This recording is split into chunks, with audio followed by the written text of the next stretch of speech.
Então, hoje o nosso tema é, vamos falar então sobre o empreendedorismo missionário. Pai, que a mensagem de Cristo com toda a riqueza viva em vocês.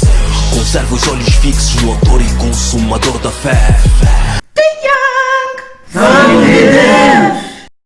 Essa questão do empreendedorismo parece que por muitas vezes não combinava muito com algumas questões assim, tipo cristãs ou espirituais. Quando as pessoas falam de empreendedorismo, parece que temos que separar as coisas, né?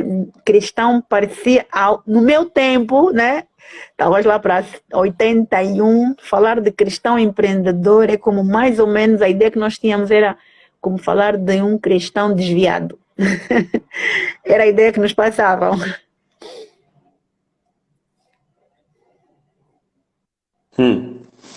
Pois é. Solange, primeiro eu quero fazer um check aqui, se você consegue me ouvir bem, sem cortes. Sim, estou a ouvi-lo. Agora não sei se o pessoal aqui Sem consegue cortes nenhum, ouvir. né? Sim, um bocadinho, mas consigo ouvi-lo. Consigo Yeah. ouvi-lo. Sim.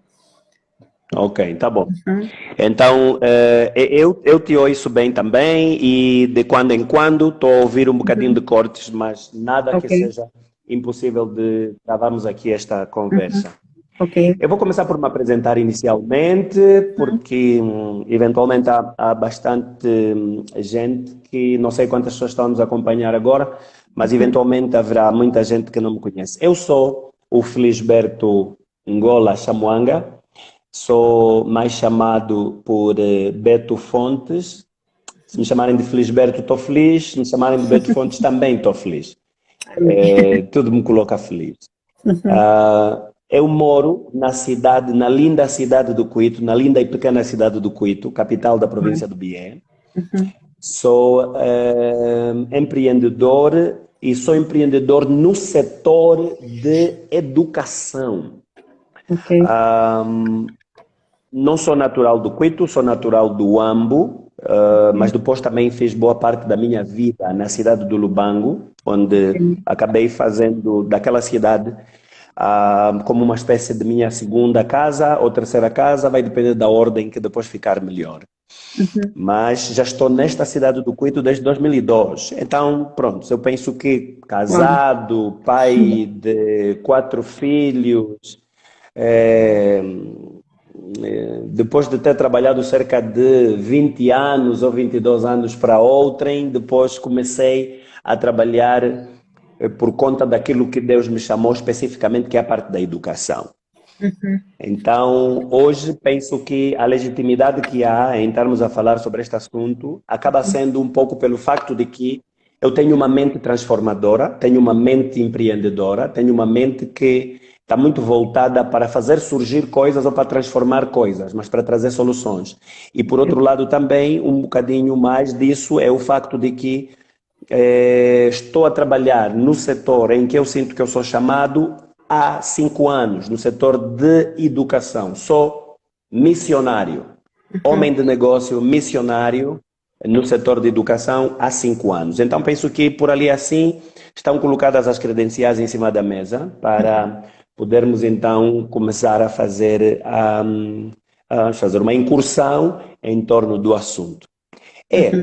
É verdade, eu concordo consigo quando você diz que de algum tempo a esta parte, mas mesmo até agora ainda há muito boa gente que continua a associar o empreendedorismo feminino ao desvio.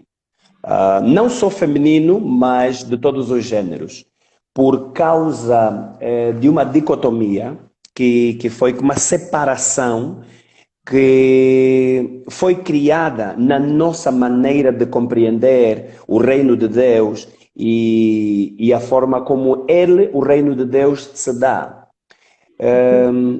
Culpados não sei quem são, o certo é que grande parte de nós foi educado, ou pelo menos crescemos habituados a perceber que negócios, e aqui quando eu falo de negócios eu estou a falar de economia, né? Negócios, comércio, ciência, tecnologia, na parte da economia, são coisas que não combinam e não são missão daquelas pessoas que são cristãs.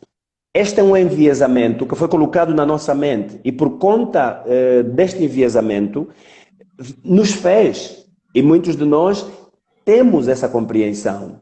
Para desconstruir isso se torna de alguma forma difícil porque nós fizemos uma infância e uma juventude a ouvir isso.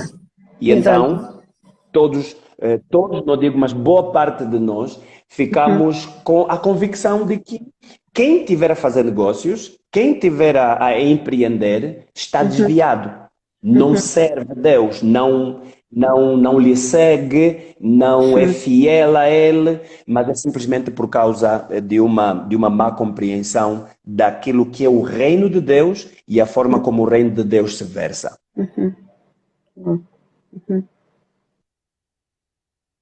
Ok. Bom, o Momento falou assim, disse assim, chegou uma altura em que teve certeza que era o seu chamado, né? Essa questão de como é que se tem certeza que esse é que é o chamado? Porque eu penso que a pessoa ao aceitar Jesus, a tendência, né, é aquela coisa das pessoas pensarem que provavelmente vai ser alguém que vai servir na igreja, né?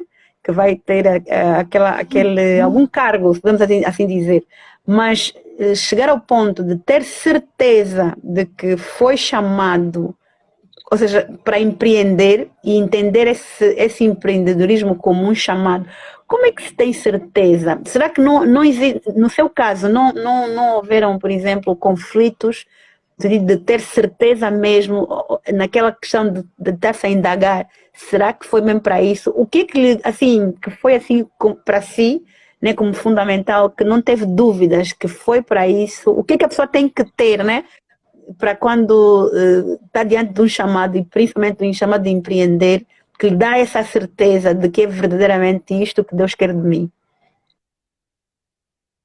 Ok, eu vou falar aqui de duas coisas que são muito importantes.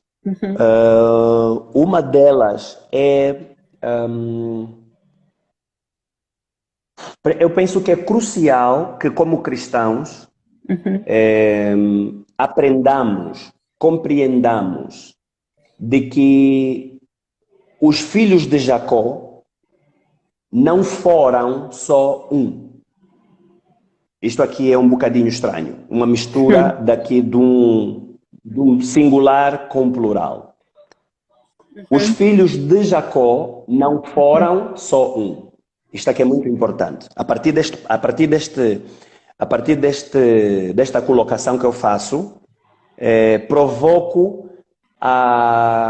eu provoco um bocadinho a ideia e a responsabilidade que todos nós temos para perceber reino de Deus. Jacó teve, na verdade, Jacó teve 13 filhos, porque havia uma menina. Mas pronto, a Bíblia encarrega-se de fazer menção muito mais dos 12 rapazes, as 12 tribos de Israel. Veja, cada uma das tribos ou cada um dos filhos, indubitavelmente, eram filhos de Jacó. E como tal, constituíram as tribos de Israel. As tribos de Israel receberam responsabilidades específicas no reino de Deus. E os 12 filhos de Jacó são, de facto, a simbologia das áreas em que, do ponto de vista de responsabilidades, devemos receber para servir Deus com o ofício que nós levamos a cabo. Então, um dos filhos de Jacó era Levi. E Levi tornou-se numa tribo. Como tribo, Levi tinha a responsabilidade de servir no tabernáculo, cuidar do tabernáculo, servir na igreja.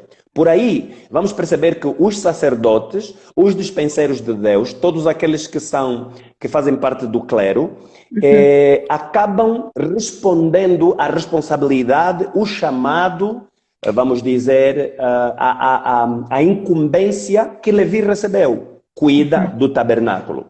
Mas os outros filhos de Jacó receberam outras incumbências para cuidarem de outras áreas e de outras matérias inerentes à criação de Deus.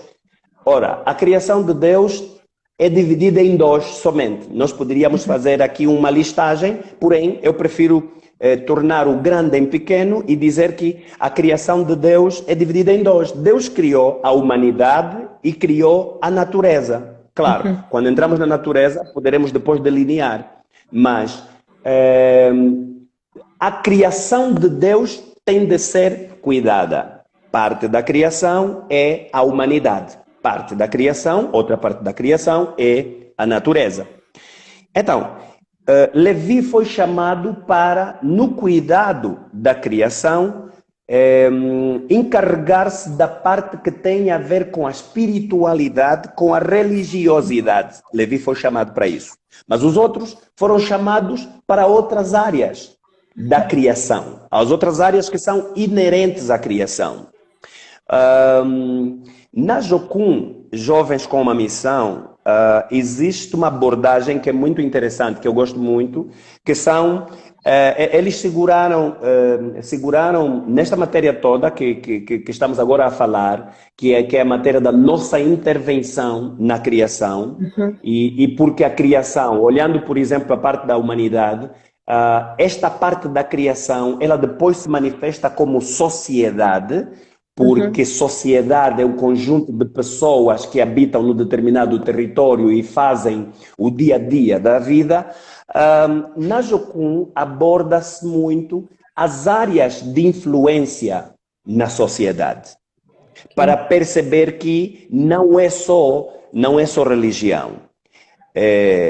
Família ou lar, religião está lá, muito bem representado, educação ou escolas, e aqui esta é a minha área de atuação, este é o meu chamado, e lá para frente já lá vamos, governo ou política, mídia ou comunicações, artes vai junto com entretenimento, com desporto, depois economia, que vai junto com negócios, comércio, ciência, tecnologia. Ora, essas áreas fazem parte do reino de Deus, a manifestação da sociedade, são campos em que a sociedade gravita. E Deus criou estas coisas. Estas coisas não foram criadas pelo inimigo. A Bíblia fala sobre o inimigo e diz que o nosso inimigo é Satanás, em palavras mais simples. Estas áreas de influência, estas áreas de atuação não foram criadas por Satanás. Se verificarmos bem, vamos perceber que no Antigo Testamento, e aqui, sobretudo em Deuteronômio, Levíticos e outros, mas particularmente em Deuteronômio, nós vamos perceber, não nas entrelinhas, mas se nós lermos com os olhos muito atentos e com uma mente aberta, vamos perceber que estas áreas de atuação da sociedade estão lá. Não foi Satanás que criou, foi Deus que criou. Ora, essa é a minha primeira abordagem sobre este assunto. Portanto, existe um patamar mais largo da nossa atuação face à criação. O nosso patamar não está unicamente ligado à religião só, mas às outras áreas que eu acabei de citar. Ora, na minha segunda abordagem, eu vou levar aqui um termo que também explico, que é o elemento. O elemento é o teu talento, a junção entre o teu talento e a tua paixão. Porque a pergunta que você me faz tem que ver com certeza. Como é que a pessoa tem certeza de que essa é a área do seu chamado? Deus é Deus de trabalho, por isso nos fez pessoas de trabalho. Porque nós fomos criados à sua imagem e à sua semelhança. Deus quer que trabalhemos. Quando eu abordo a razão por que Deus nos criou, normalmente eu digo, por alguma conclusão, depois de ter juntado várias peças e ter lido, ouvido, estudado bastante sobre a vontade de Deus, a vontade soberana de Deus, eu abordo normalmente de que Deus nos criou para duas coisas. Nos criou para que demos glórias a Ele através da nossa vida. Enquanto vivermos, a nossa vida tem de orgulhar Deus. Esta é a primeira coisa pelas quais Deus nos criou. A segunda razão por que Deus nos criou é para que acrescentemos valor, ou seja, sejamos bênção para o que Ele criou. E outra vez eu volto para o que eu já disse há pouco tempo atrás, de que Ele criou duas coisas também. Ele criou a humanidade e criou a natureza. No segundo lugar, daquilo que é a razão por que Deus nos criou, Ele nos criou para que sejamos um valor acrescentado para a criação. A criação dele é a natureza e a humanidade. Ou seja, Ele é Deus do trabalho e nos fez pessoas do trabalho. O que Ele espera com a criação que protagonizou sobre nós é que, enquanto vivemos, lhe orgulhemos, lhe agrademos e a glória seja dele.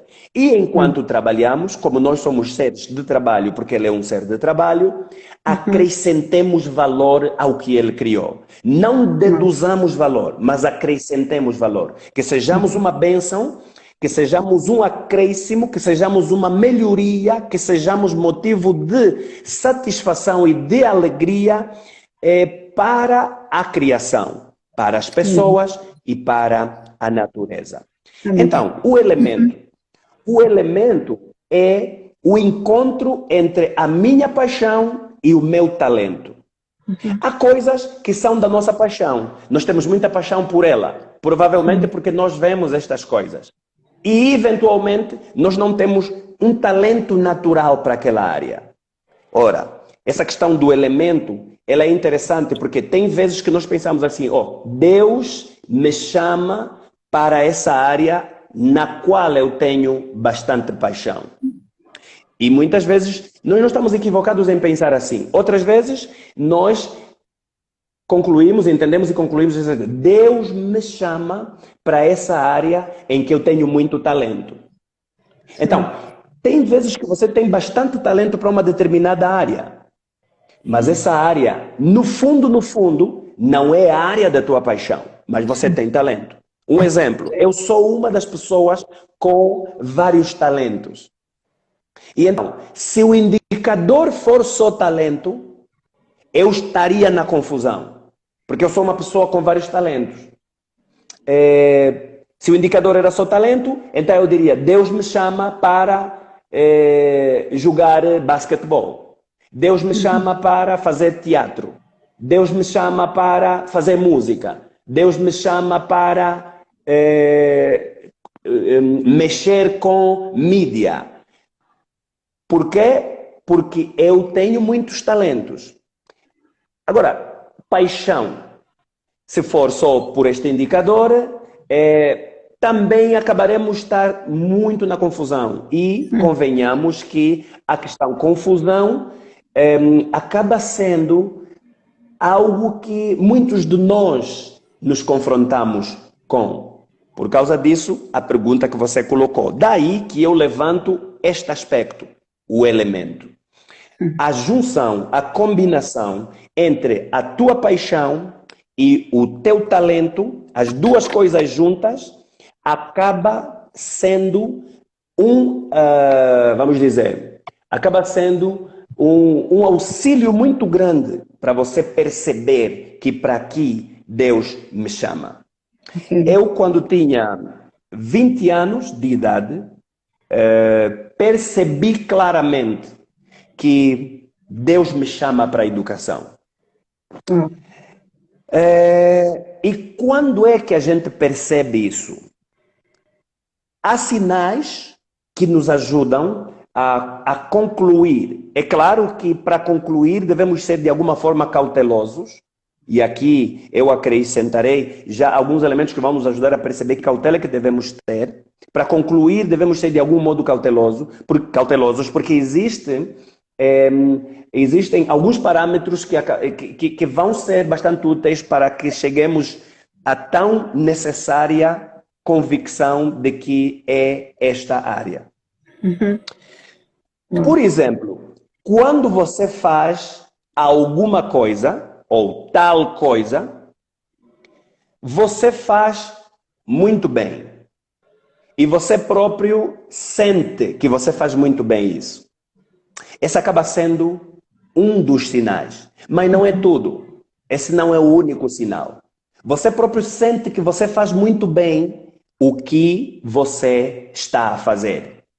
Não é o único sinal, porque você pode estar equivocado. Acrescentar a isso é a ideia de que outras pessoas confirmam. E aqui, atenção que as outras pessoas que confirmam não poderá ser só o teu irmão, aquela pessoa com quem você convive todos os dias. E ele fala assim, uau, Beto, eu gosto de te ver a ensinar, meu Deus, quando você ensina, eu compreendo e, enfim, não deixa dúvidas nenhumas e tal. O teu irmão fala isso. Eu próprio eu tenho a sensação de que eu faço bem. O meu irmão fala isso, mas eu preciso de mais vozes, que não seja somente o meu sentimento, a minha sensação, o meu irmão. Um amigo, uma outra pessoa em que, não sendo tua amiga, deparou-se consigo em um dos atos, em um dos exercícios de ensino, e essa pessoa vem para ti e fala assim, oh, meu Deus, você passou esse conhecimento, olha, ficou claro, meu Deus, por que você é professor? E aí você é capaz de dizer, não sou professor. Por que você não fica professor? Essa vem mais uma pessoa e vem trazer essa confirmação. Então, o segundo sinal é a confirmação de outras pessoas. Okay. Mas depois tem outro sinal. O outro sinal é quando você faz aquilo, você faz com prazer e não precisa de ser empurrado. Este indicador é muito interessante. Você tem prazer em fazer aquilo. Não só que você faz bem, e não só que você tem confirmação de outras pessoas, mas também que você tem prazer, e esse prazer vai junto com paz. Quando é hora de você fazer isso, você tem paz em fazer. Você faz com prazer, paz, você faz com alegria. Okay. Não é necessário pessoas te empurrando. Então veja, até agora eu estou a querer dizer como é que você percebe que este é o teu elemento. Como é que você percebe que aqui é o encontro entre o teu talento e a tua paixão. O outro elemento muito importante é que tal coisa que você faz, claramente você percebe que esta coisa satisfaz necessidades das pessoas. Satisfaz necessidades humanas. Então, com estes elementos, você tem mais ou menos as condições para você chegar à convicção de que é para aí que Deus me chama. É para aí que Deus me chama. Falou uma questão do empurrar, no sentido de que quando você faz e não há aquela coisa, não há necessidade de ser empurrado. Mas eu deparo-me muito, por exemplo, com pessoas, né, que fazem bem e têm, por exemplo, essa questão das pessoas até confirmarem, né, de estarem aí com depoimentos e testemunhos de que aquela pessoa nasceu para aquilo. Mas que elas em si, não sei se é falta de coragem, têm essa dificuldade de ir mesmo, né, de avançar, e que muitas vezes a pessoa tem que estar lá mesmo a empurrar, e quando a pessoa empurra, ela faz bem, de verdade.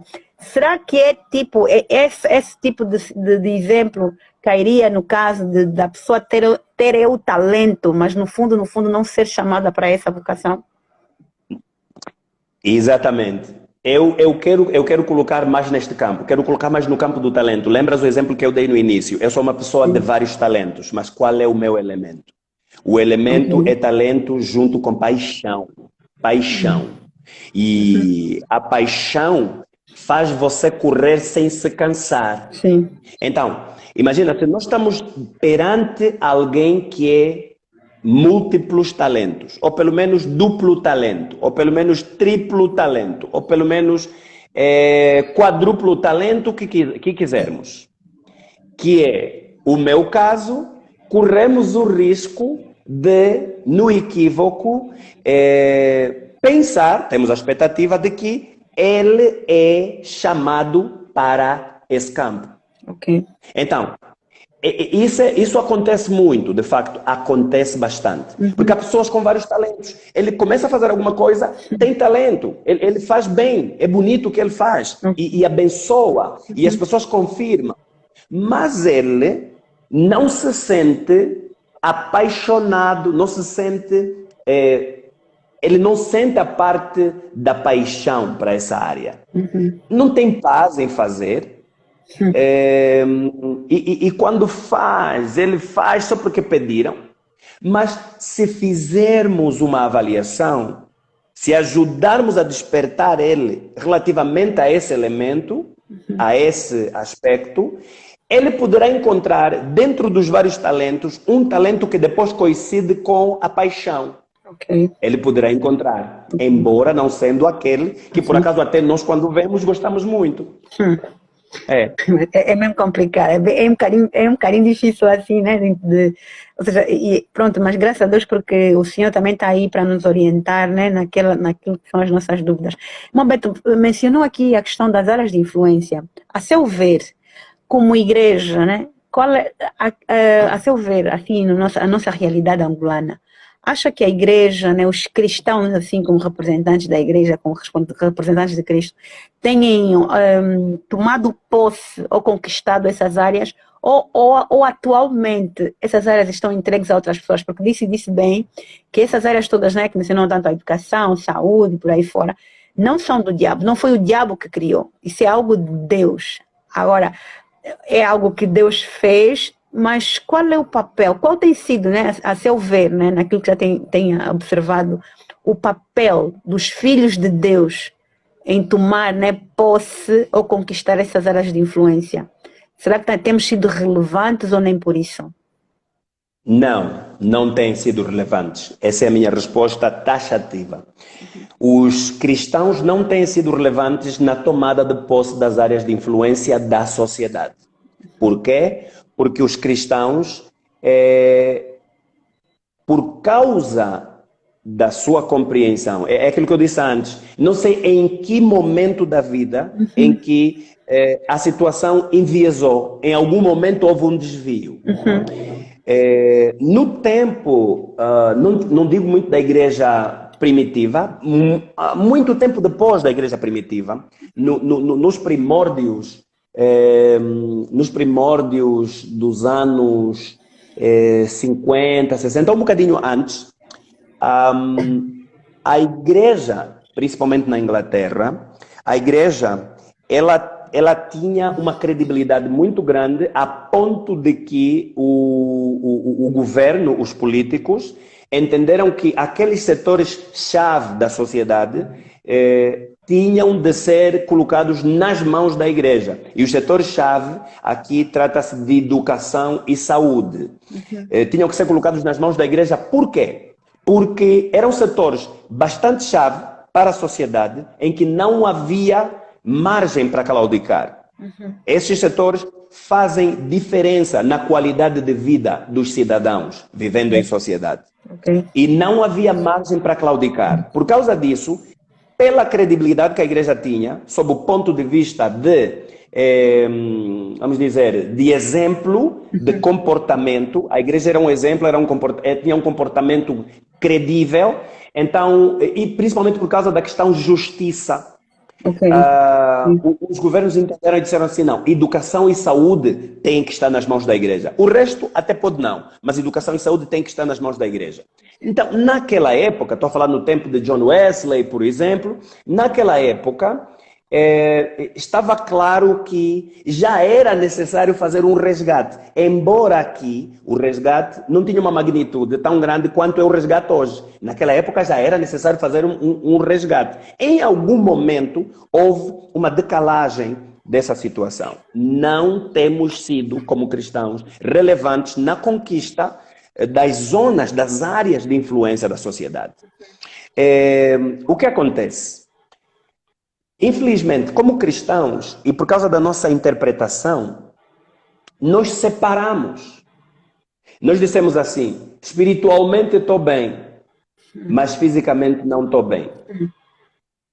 Espiritualmente estou bem, mas socialmente não estou bem. Isso. Fazemos esse tipo de separação, que eu creio que esse tipo de separação ajuda muito neste grande problema, no equívoco. Esta separação que nós fazemos ajuda muito neste equívoco. Mas essa separação é uma consequência, não é a base, não é a fonte. Nós só separamos por consequência do ensino que recebemos.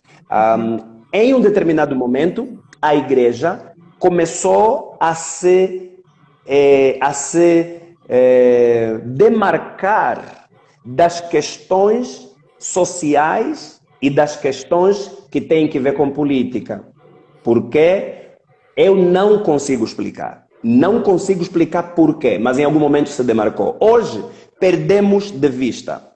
O que acontece hoje é que nós estamos num lamento de que, espera aí, nós não temos relevância como cristãos, não temos uma palavra profética como cristãos, não conseguimos discipular a nossa sociedade através dos instrumentos que temos nas nossas mãos. Veja que quando Deus nos chama para alguma coisa, Ele nos dá um instrumento na mão. Deus me chamou para alguma coisa. O instrumento que Deus me deu é educação. Eu posso mostrar este símbolo aqui.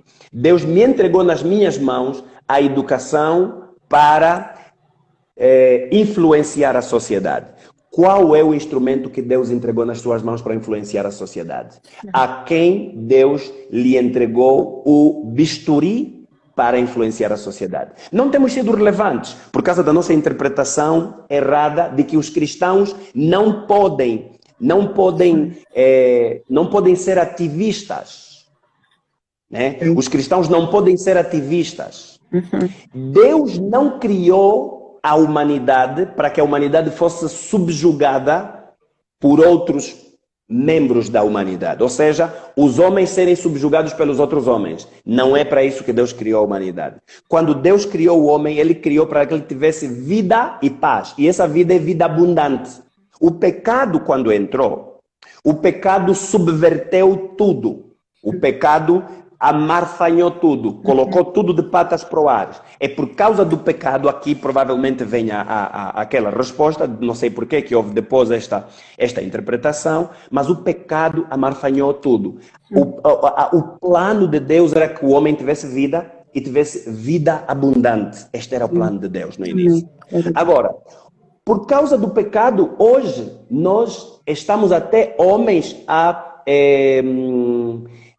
subjugar outros homens, a colocar outros homens em castigo. Agora, os filhos de Deus que sabem que Deus criou o homem para que viva e viva com abundância, eles devem ser ativistas pela vida abundante do homem.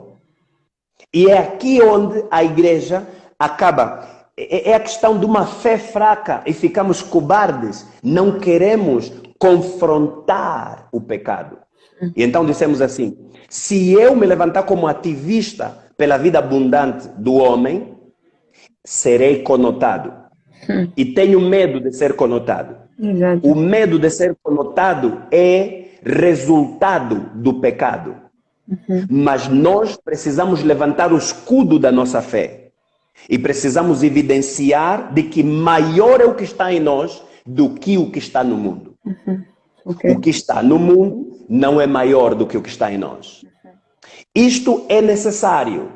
Para que isto aconteça, nós temos que mudar. Nós temos que voltar às Escrituras e perceber nas Escrituras de que nós temos tudo nas nossas mãos para sermos campeões em nome de Jesus. Mas cedemos por conta do medo. Okay. O medo acaba sendo resultado do pecado. Muitas vezes nós estamos adicionados à igreja, mas nós não estamos grudados a Deus. Nós temos uma grande comunidade de pessoas na igreja, mas temos uma pouca comunidade de pessoas grudadas a Deus. Porque quando alguém está em Cristo é nova criatura, as coisas velhas passam e tudo se faz novo. Então não temos sido relevantes na sociedade, temos sido péssimos no resgate das áreas de influência da sociedade, por conta da falta de fé, por conta de estarmos na igreja, mas não estarmos com Deus, por conta de pensarmos que estamos com Deus, mas nós não conhecemos o Deus de que dissemos que estamos com Ele. Porque o Deus que a Bíblia nos fala, o Deus que nos deu Jesus Cristo para ser o nosso Salvador, esse Deus é maior do que qualquer coisa, do que qualquer um, do que, enfim, Ele é simplesmente maior. E Ele nos dá o poder e nos dá autoridade. Amém.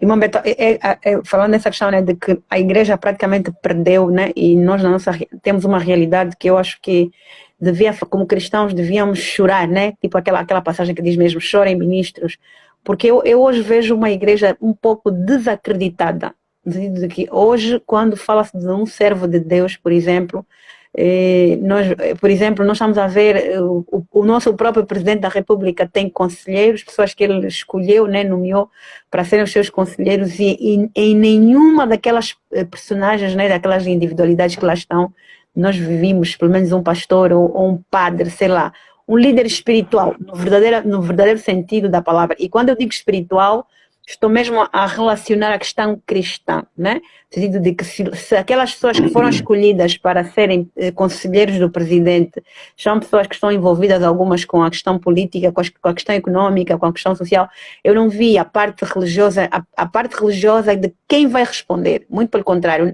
cristã, do ponto de vista do cristianismo, não vi lá ninguém, né? E estamos a falar de uma sociedade que é maioritariamente cristã, né? É quase como 70 e tal %. É quase como inconcebível isso, né? Como quase inaceitável. É triste dizer isso. E fez aqui essa questão, né? Disse bem no sentido de que a igreja praticamente perdeu. Eu vejo isso na área da música. Antigamente eu lembro-me que os cantores seculares, eles espelhavam-se nos cantores cristãos, né, evangélicos, principalmente, para então também poderem fazer as suas composições. Hoje está tudo ao contrário. São os cristãos que estão a seguir os músicos seculares. E porque eles têm assim, primado pela excelência, coisa que nós já vemos que muitos cantores cristãos não estão dispostos, mesmo principalmente aqui no nosso país, não estão dispostos a pagar esse tal preço, mas os seculares estão dispostos a pagar tanto, né? Então, eu queria pegar essa questão, uma vez estamos a falar sobre empreendedorismo missionário, né? Pessoas que eu acredito que foram chamadas para empreender, e empreender em várias áreas, de você ser relevante, principalmente nessas áreas de influência que foram aqui apresentadas. Até gostaria que voltasse a mencioná-las, né, para aquelas pessoas que estão a entrar só agora. Mas a pergunta que eu lhe quero fazer, né, é será que é possível ainda nós, cristãos, resgatarmos isso? Ou seja, temos essa missão de empreender nessas diferentes áreas, né, de influência. E enquanto o irmão Beto, né, vai pensando assim neste como resgatar isso, eu vou só complementar aqui algumas pessoas e também ler alguns comentários, né? A pastora Luciana, bem-vinda, pastora Luciana, irmã Mariana, irmã Nocas, irmã Fernanda, a Laura, a Irene também.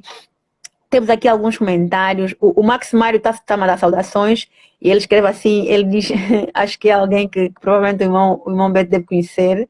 Ele começa por dizer, irmão Beto está a cavar o nosso tema. E diz assim também, os últimos avivamentos dos Estados Unidos da América separaram o espiritual e o secular.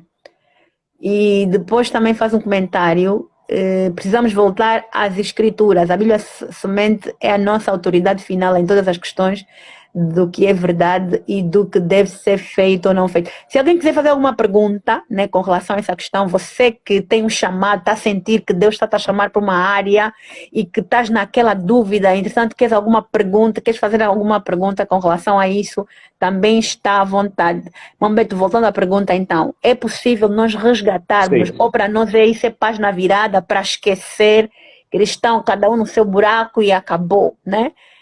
Qual é? E principalmente agora que está a haver tantas ondas e nós quase que não vemos o pronunciamento da igreja, não vemos o pronunciamento. Até que ponto é que o nosso papel deve ser só orar e até que ponto é que o nosso papel também, né, biblicamente falando, deve ser orar e agir, uma vez que oração é isso, né? Orar e ação, né? Uhum. Pois é, Solange, eu digo não que é uma página virada, não que jogamos a toalha no tapete, não, definitivamente não. Porque resgatar isso ainda é possível e devemos nos propor a isso ainda. É verdade que está difícil, ok? Está complexo. A situação está complexa, mas não é impossível. Deixa-me começar, por exemplo, com aquilo que você falou sobre o Presidente da República constituir um conselho de auscultação social e neste conselho, não, como você falou, não se vê presença de alguém que representa a espiritualidade ou que representa a Igreja.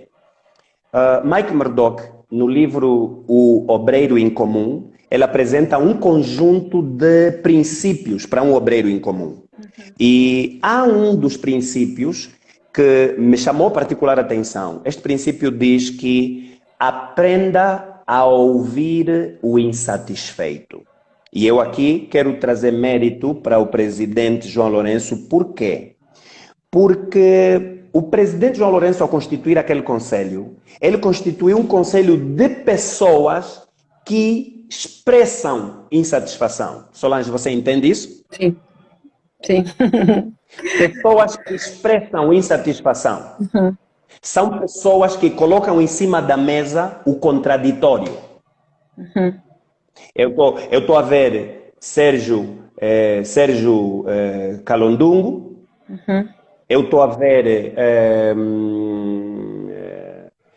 o diretor do Fundo de Apoio Social. Eu estou a ver, os nomes não me vêm agora, mas são pessoas que colocam em cima da mesa as coisas que insatisfazem. Lembra que há pouco tempo eu falei do ativismo pela humanidade? Isso. A Igreja não é ativista pela humanidade.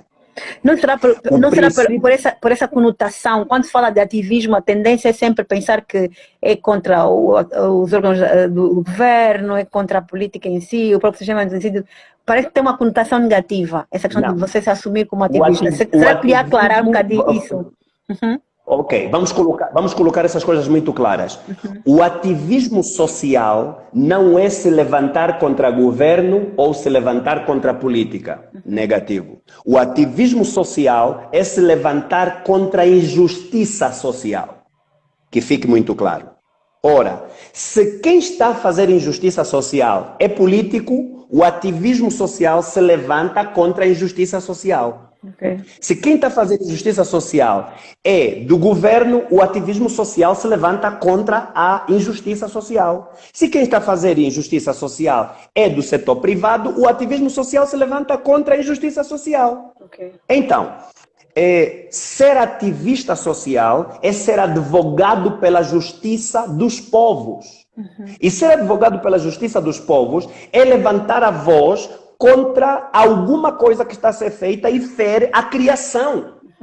Essa é a nossa grande responsabilidade. Ser valor acrescentado para a criação. Sabe quem são, do ponto de vista religioso, que levantam a voz contra as injustiças sociais? A Igreja Católica, os padres. Eles levantam-se contra as injustiças sociais. Quando se deparam com elas, eles se levantam contra as injustiças sociais. Então, nós os evangélicos colocamos a cauda no meio das pernas. Por causa dessa, nos deixamos levar com a conotação. Há pessoas que não compreenderam muito bem o que é o conceito do ativista social. E essas pessoas às vezes fazem voz, dão eco. E nós, em vez de ajudar as pessoas a perceber que ativismo social não é isso, não é o que você está a pensar, é isto aqui. Não, preferimos nos acobardar e nos encostar do outro lado porque temos medo. Bom, esta é a primeira coisa que eu digo. Eu só mencionei Mike Murdock aqui por causa daquele princípio que, no meu ponto de vista, governou a ação do presidente em compor aquele conselho. A pergunta que você me fez é se nós ainda podemos resgatar isso. Eu já disse que sim, nós ainda podemos resgatar isso. Nós temos que nos propor a ir para fazer aquilo que é difícil, que é complexo, mas podemos resgatar isso sim, senhor. Não é fácil, mas podemos resgatar isso sim, senhor. Em algum momento você disse que a igreja se tornou desacreditada. se tornou desacreditada. Em algum ponto da nossa vida, Solange, nós começamos a pensar que o reino de Deus é comida. Começamos a pensar que o reino de Deus é bebida. Começamos a pensar que o reino de Deus é casa. Começamos a pensar que o reino de Deus é telefone. Começamos a pensar que o reino de Deus é carro. A Bíblia diz que buscai primeiro o reino de Deus e a sua justiça. E o restante destas coisas vos serão acrescentadas. Não sei em que momento da nossa vida e precisamos voltar à essência. O reino de Deus não é comida, bebida, telefone, casa, carro.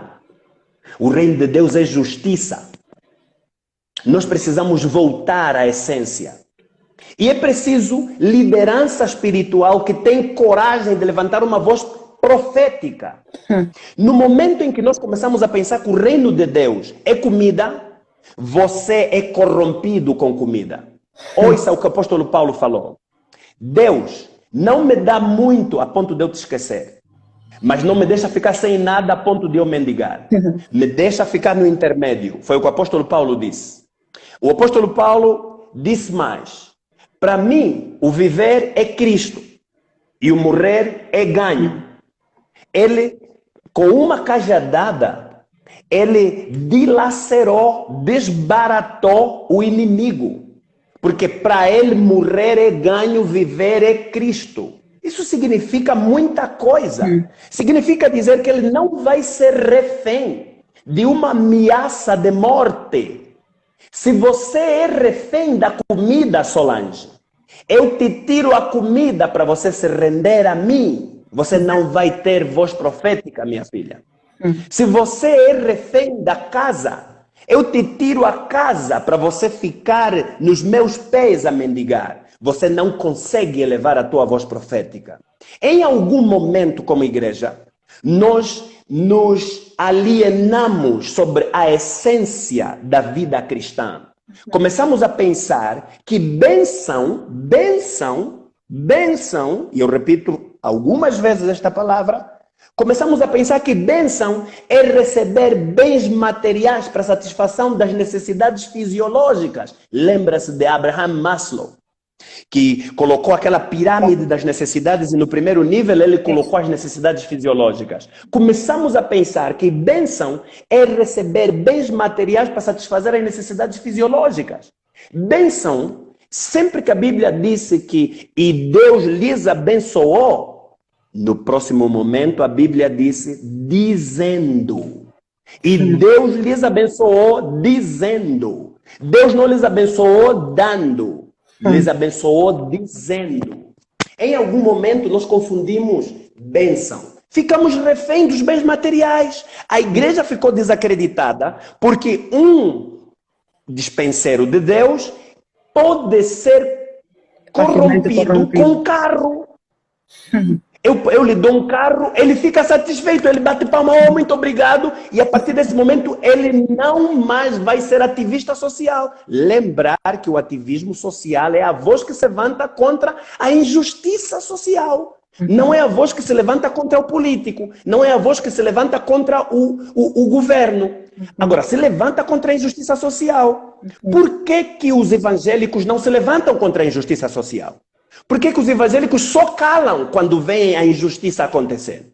Por que os evangélicos não têm essa coragem? Onde é que está a fé dos evangélicos? Onde é que estão os Sadraques? Onde é que estão os Abednegos? Onde é que estão os Daniéis? Desapareceram. Não há, por isso, o descrédito.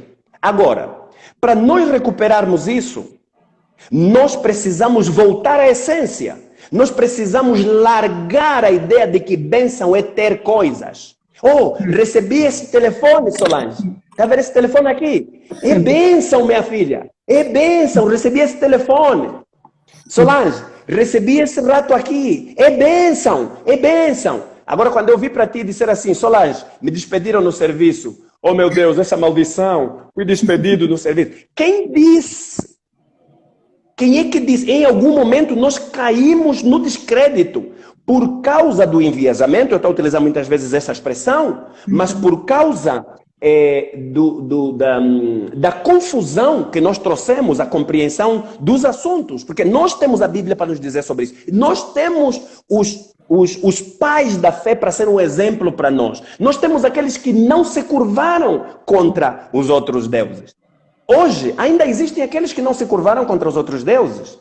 Né? Porque há profetas que já se desviaram, e são muitos profetas que já se desviaram, mas existem aqueles que ainda não se curvaram diante desses deuses. Então, nós ainda podemos resgatar isso, mas sabe, nós precisamos perceber que o reino de Deus não é comida, não é casa, não é carro, não é isto.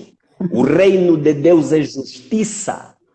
Precisamos perceber isso. Precisamos voltar para isso. Nós precisamos voltar a fazer jejum. As pessoas não fazem jejum, falam, vou ficar com fome, vou desmaiar, vou transpirar. Precisamos voltar a confiar em Deus. As pessoas estão a confiar no telefone. As pessoas estão a confiar no carro. As pessoas estão a confiar no salário. As pessoas estão a confiar na casa. As pessoas estão a confiar no cargo. Amém. E isso me enfurece quando eu falo estas coisas. Assim já somos dois. Já somos dois. Irmão Beto, olha, é assim, a ouvi-lo falar, já estamos quase no fim, porque o Instagram ele nos dá apenas 1 hora, e já estou a ver que está quase a terminar a nossa live. E eu vou lhe dizer que vai mesmo ficar a me dever mais uma. Eu penso que vamos mesmo fazer uma série para nós tentarmos ver como resgatar essa influência da igreja, né? Essa influência que a igreja precisa. Eu sinto falta da igreja de Elias, que segundo a minha palavra não vai chover. No sentido de você se levantar como uma voz da autoridade para declarar verdades do céu. Eu penso que a nossa nação está a precisar disso. No sentido de que estamos diante de uma situação com problemas. Eu penso que a igreja devia ser resposta. Tanto na questão da oração, como também na questão da ação, né? Mas pronto, enfim, embora estamos a falar de empreendedorismo, e eu entendo que essa área, né?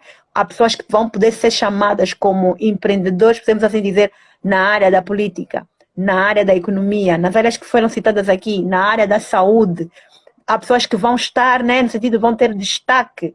São cristãos que podem ter destaque nessas áreas e entender que eu estou aí e tenho aqui uma missão.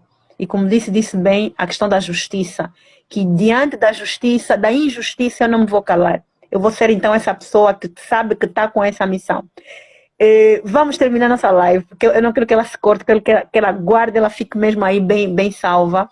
Eu queria lhe convidar então para levantar um clamor, assim, irmão, principalmente para esse resgate, para que isso aconteça. E porque nós sabemos que no reino de Deus, né, quando nós oramos, nós aqui na terra, nós concordamos e lá no céu as coisas já acontecem. Vamos terminar com a promessa, irmão Beto tem que me prometer que vamos fazer então uma segunda live, vamos agendar melhor. Vamos fazer. E vamos ver como uma série mesmo, como uma série nesse sentido, de nós tentarmos como igreja resgatar isso, resgatar esses valores e essa influência que a igreja precisa voltar a ter na nossa terra. Vamos sim, vamos. Tá bom, vamos. Então vamos terminar então assim, da melhor forma, orando ao nosso Pai. Ok, tá bom. Vamos orar. As áreas são família, religião, educação, governo, mídia, artes, economia. Essas são as áreas. Repito, família, religião, educação, governo, mídia, artes e economia. Amém. Amém. Senhor nosso Deus, nosso Pai. Amém. Obrigado por nos ter dado esse tempo, Senhor. Um tempo para refrescar a nossa mente e voltar a lembrar o lugar onde nós fervilhamos em fé. O momento, Pai bendito, em que nós podíamos pisar cobras e escorpiões, beber veneno e não nos causar dano. Obrigado, Pai bendito, por nos ter levado, nos ter recuado no tempo e nos ter recuado para a Bíblia. E nos ter recordado, Pai bendito, de que nós temos na nossa frente um general imbatível. E o nosso general é Cristo. Amém. Deus, nós deixamos perder a influência da sociedade. Entregamos em mãos alheias, ó Pai bendito, a nossa relevância. Amém. Pai bendito, nós ficamos desacreditados, caímos no descrédito. Amém. Pai, como igreja, perdemos a voz de profecia. Nós como igreja, Pai bendito, perdemos inclusive a autoridade para pregar libertação. e anunciar o ano aceitável da salvação. Nós entregamos tudo nas mãos do inimigo. Pai bendito, eu quero clamar nesse momento, Senhor. Por favor, equipe a tua igreja, Senhor. Amém, Deus. Volte a fazer com que a tua igreja esteja equipada. E, Pai bendito, o maior equipamento, a fé que move montanhas. Pai bendito, o maior equipamento, Senhor. A coerência, o maior equipamento, Senhor. Aquela fé que pratica, aquela crença que atua. Aquela crença que não tem dúvida nenhuma, Senhor, dos teus atributos, da tua onipotência, da tua omnipresença, da tua omnisciência. Uma fé, Pai bendito, que não vacila. Equipa a tua igreja de novo, Senhor, em nome de Jesus. Nós precisamos, ó Pai bendito, voltar ao teu caminho, Senhor. Nós precisamos anunciar o ano aceitável da salvação, Senhor. Nós precisamos, assim como ovelhas desgarradas nos desviamos, Pai bendito, nós precisamos voltar para o teu aprisco, Senhor. Eu levanto esse clamor, ó Deus da glória, e eu peço, Pai bendito, que o Senhor volte a equipar a igreja. O Senhor volte a dar essa fé intrépida à igreja, Pai bendito, para que ela resgate aquilo que ela perdeu, no nome de Jesus, Senhor. Por favor, venha fazer com que a tua igreja seja igreja de discipulado, Pai. Uma igreja, Pai bendito, que não está lá para celebrar simplesmente conquistas materiais e financeiras, mas uma igreja que está lá para transformação. Uma igreja que está lá, Pai bendito, para trazer uma geração de pessoas que crê e age. Uma igreja que discipula, uma igreja que evangeliza, uma igreja missionária, uma igreja que adora. Pai bendito, venha equipar a tua igreja de novo para que ela tenha esses pilares. Uma igreja que não separa o social, Pai bendito, do religioso, do espiritual. Uma igreja que congrega, uma igreja que é transversal. Pai bendito, uma igreja que é holística. Deus, em nome de Jesus, venha nos dar, ó Pai bendito, a teologia de Jesus. Nós precisamos receber de volta a teologia de Jesus. Jesus salvou, Jesus curou, Jesus alimentou. Pai bendito, por favor, faça com que a nossa vida seja embasada no conhecimento da tua palavra, no conhecimento do Senhor Jesus Cristo, que essa seja a base da nossa vida. Conhecemos a verdade nos liberta. Pai bendito, Pai de amor, ainda que com aflições vivermos, eu quero, Pai, que o Senhor venha equipar a tua igreja outra vez. Em nome de Jesus Cristo, Senhor. Abençoa todos aqueles que vão ver esse vídeo, todos aqueles que vão ver esta live. Deus, em nome de Jesus, que isso ajude de alguma forma para voltar à essência. E abençoe a Solange e a sua equipa. Faça com que elas sejam sábias cada vez mais. Que o Senhor as inspire, Pai, sabedoria para fazer diferença através desse segmento. Em nome de Jesus. Amém. Amém. Glória a Deus. Ai, que bom. Graças a Deus. Bom, Beto, não sei como lhe agradecer. Estamos mesmo já no final, mas eu não queria que... Ou seja, se fechar, fechou. Mas tem aqui uma pergunta do João Macedo. Ele pergunta assim: como você pode ajudar um líder de igreja a abraçar a causa de ser a luz e o sal deste mundo, mas não ser controlado pelo mundo? Não sei se... Eu ajudo a este líder a dizer assim: seja intrépido porque o que te chamou é intrépido.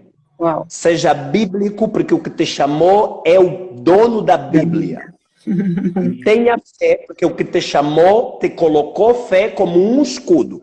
Amém. Então, é intrepidez, é fervor, é ser biblicista e é não ficar refém das pequenas ameaças. O que está em nós é maior do que o que está no mundo. E isso não pode ser só falar, isso tem que ser fazer. É assim que eu ajudo esse líder. Glória a Deus. Glória a Deus. Amém. Pronto. Bom, Beto, mais uma vez, muito obrigada por ter aceito mesmo o convite. Então vamos continuar a conversar, vamos continuar a falar e acertar um bom tema para ver se a gente consegue então chamar essa verdade para nós, né? Essa verdade da autoridade da igreja, resgatar essa autoridade que nos foi outorgada e que infelizmente nós passamos para outro na nossa nação. Obrigada, muito obrigada mesmo. Também obrigada a cada um que esteve aqui conosco. Que Deus abençoe. Até a próxima Ok, live. Que Deus abençoe ok. mesmo. Até a próxima, estamos Até a juntos. próxima, estamos juntos.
Então, hoje o nosso tema é, vamos falar então sobre o empreendedorismo missionário.